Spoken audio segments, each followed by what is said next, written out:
Sasa Masakuu, kwa nini unataka kumsamehe huyu na ashakuomba msamaha sana? Kwa nini simsamehe aishe? Kwanza naomba unisikilize mjumbe, sawa? Ndio. Hadi nimefika hapa kwako, jinsi gani nimemvumilia na tumevumiliana. Mimi naweza nikaacha 20,000.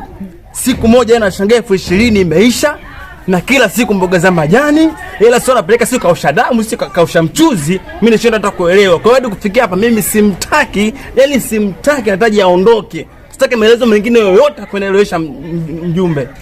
Shemeji yeye anapeka hapa, anasema unataka sikweli.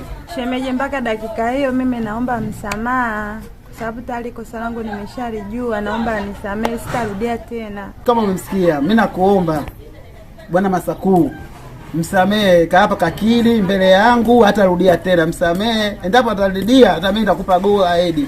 Nakuomba mimi kama mtu mzima msamehe, asirudie tena. Naona mjumbe wewe haunielewi. Mjumbe nisikilize kwa makini.